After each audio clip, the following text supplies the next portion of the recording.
The Franklin Museum of Medical History rarely generated lines longer than a few school buses, but the new exhibit, Final Exhalations, a virtual catalog of famous last breaths, wrapped patrons around the block. A haze of sensationalism hung over the marketing campaign. Original death masks, heart rate monitors synchronized to historical autopsies, and, its star attraction, immersive VR pods that allowed visitors to inhabit the last 30 seconds of a notable figure's life. The museum claimed it was educational, a window into mortality. Social media called it the ultimate thrill ride. I was hired as a freelance immersion engineer 2 months before opening.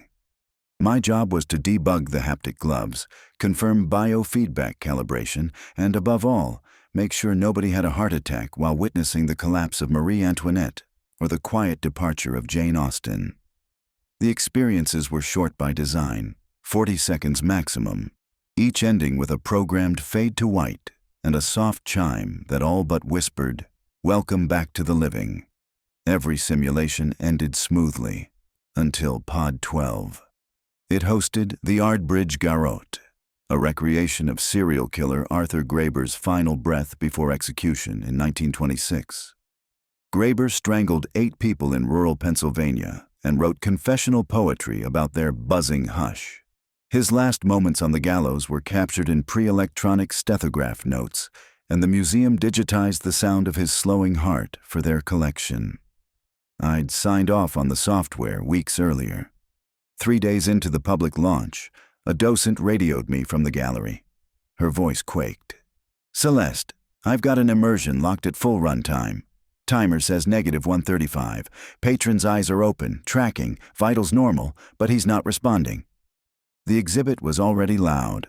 Patrons gasped or laughed from other pods. But I could pick out Pod 12 instantly. Its dome pulsed a warning crimson, and the guest inside, a college boy with freckles, sat rigid, gloved hands trembling. The system should have returned him in less than a minute. He'd been under for almost 3. I initiated an emergency extraction. Nothing. The interface insisted the session was concluding, yet it refused to release his consciousness stream. I had to cut power manually.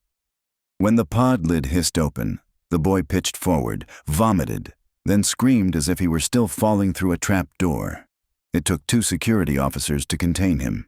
An ambulance carted him away, eyes wide as moons. The museum sealed Pod 12 for maintenance.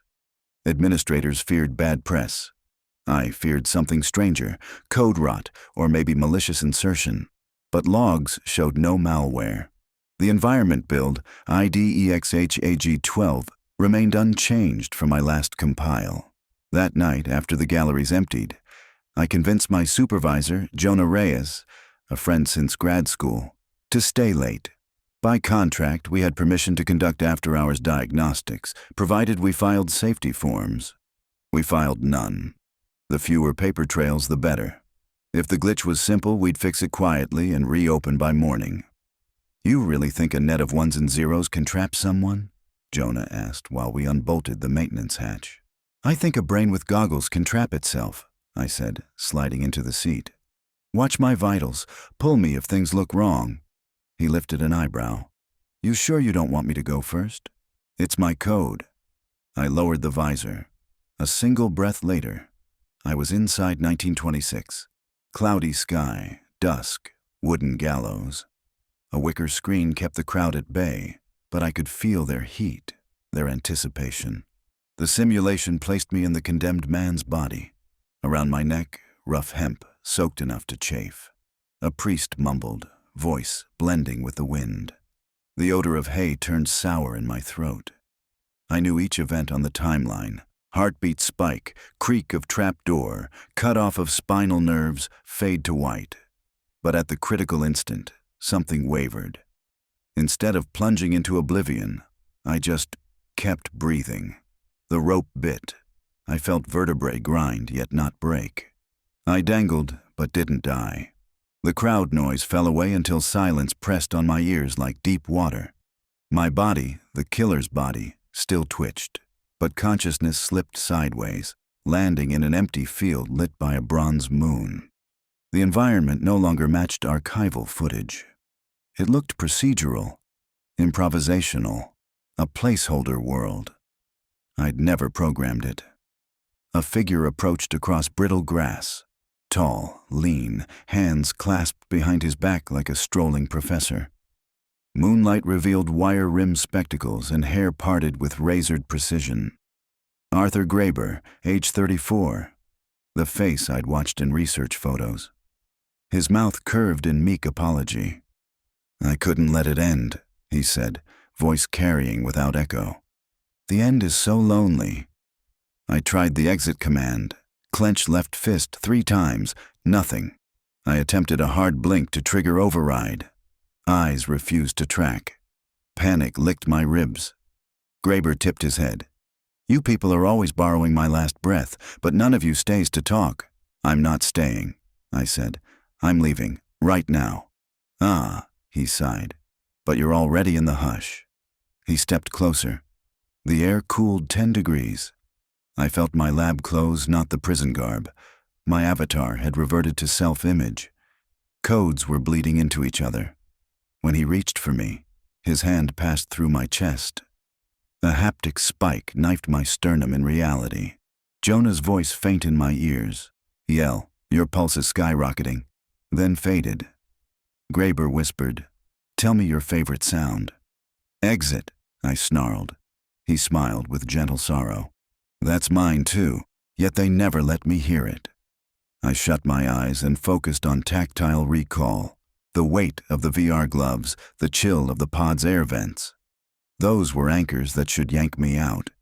Instead, I found only more grass beneath my feet and a horizon that glitched like torn film. The system had no authority here. Something else authored the rules. Jonah yanked me awake by brute force. He'd overridden the physical locks. The helmet came off and I choked, lungs squeezing as if they'd been emptied of air. A metallic taste coated my tongue. I coughed copper-red droplets, small but unmistakable. He stared. "You're bleeding." "Busted a vessel. I'm fine." My voice sounded like gravel. He didn't buy it, but he also didn't call an ambulance. The boy from earlier had gone to the hospital and still hadn't spoken. We didn't need another report. Jonah helped me to a bench, poured lukewarm coffee from his thermos. My hands shook so violently I spilled half the cup. "I met him," I said after a minute. "Graeber? He's sentient in there, or something patterned to look sentient." "Emergent AI." "No, there's no generative language model inside these builds. Too risky for liability. Something is hijacking our neural loops. Maybe a feedback echo from the biometric stream, or..." My throat grated. "Or maybe trauma resonance. We recorded actual heartbeats, actual breaths. What if consciousness imprints on its last moment?" Jonah pinched the bridge of his nose. "Ghost code. Call it whatever you want. He wants company, and he doesn't want an ending." We secured Pod 12 behind a yellow partition and went home at dawn, but I didn't sleep. Images of that grassland bled into my apartment ceiling. Each time I neared sleep, rope tightened around my neck. By the next afternoon, 3 more patrons had frozen in Pod 12. The museum decided to shut the entire exhibit for a week, refund tickets, issue boilerplate apologies. A board meeting convened to determine whether the whole venture should be scrapped. $500,000 in donated cadaver artifacts would go into storage. Before the shutdown, Jonah and I had one chance.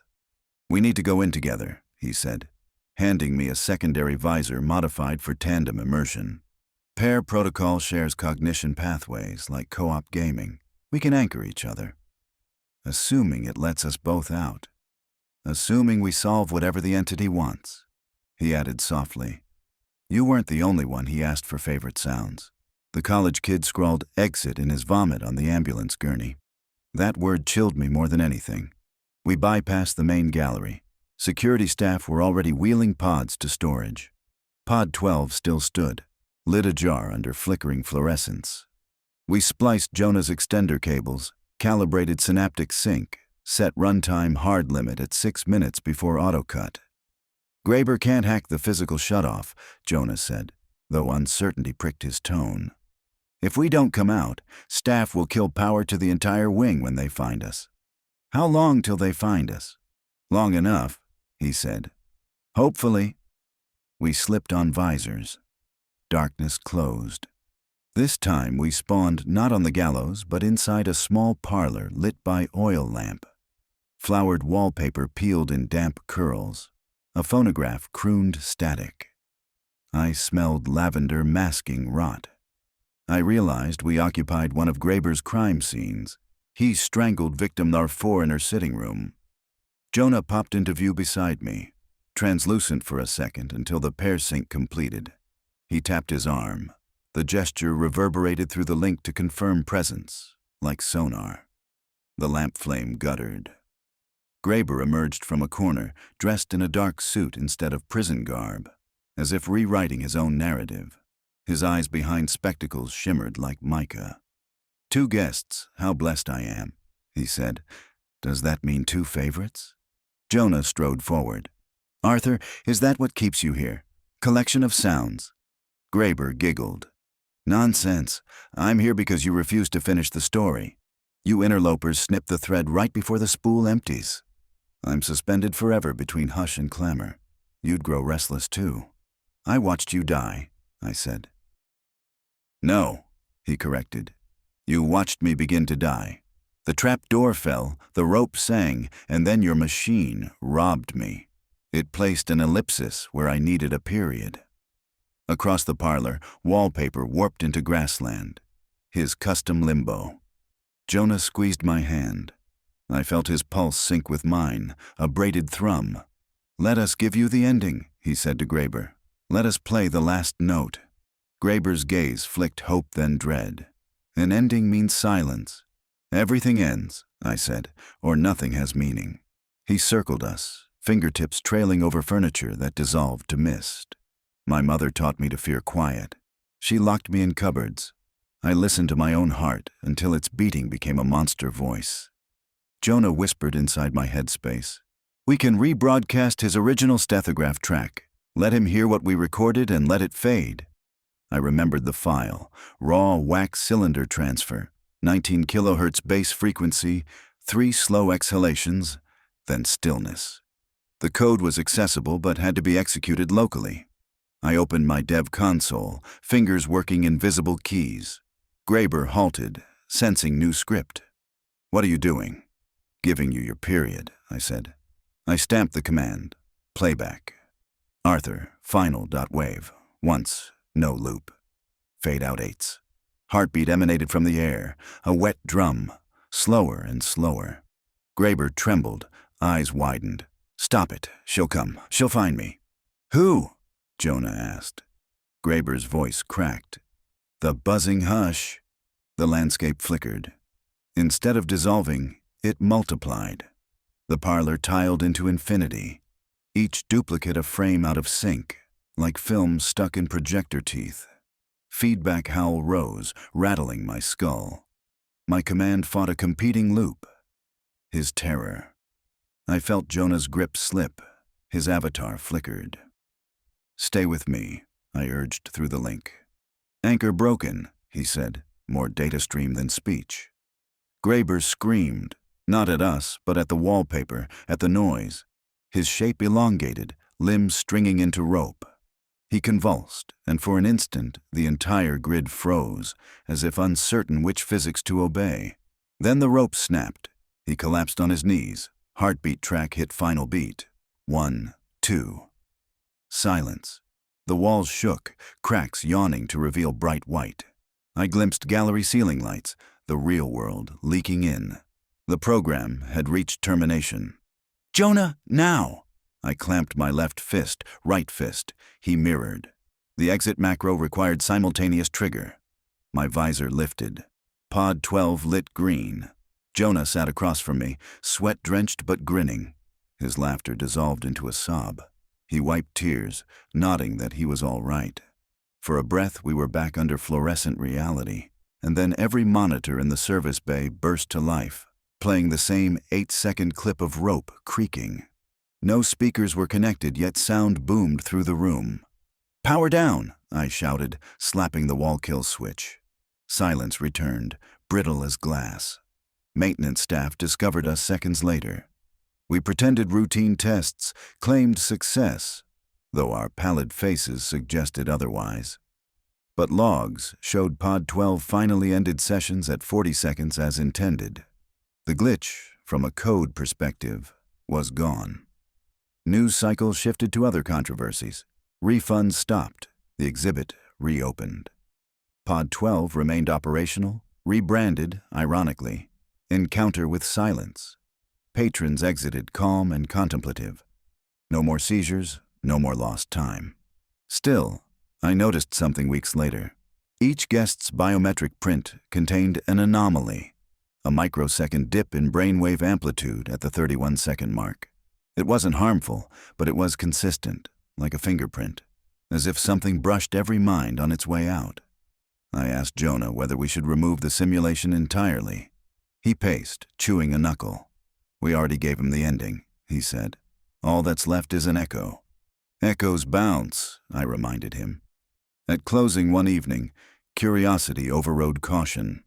I slipped into Pod 12 and ran the experience one final time, purely spectatorial, no haptics, vitals dampened. The gallows scene executed like clockwork, trapdoor, snap, fade. But just before whiteness claimed my view, I heard a breath that wasn't in the original recording. Not a gasp, not a sigh. A whisper, threaded with something like gratitude or maybe trust. "Exit." The pod opened. I stepped into the dim gallery, heart steady. For the first time since the exhibit launched, I felt a hush that did not buzz, did not threaten.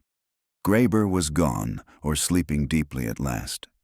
Yet sometimes, walking through the rows of pods while patrons commune with history, I imagine how many other last breaths linger in the code, yearning for endings that humans forgot to program.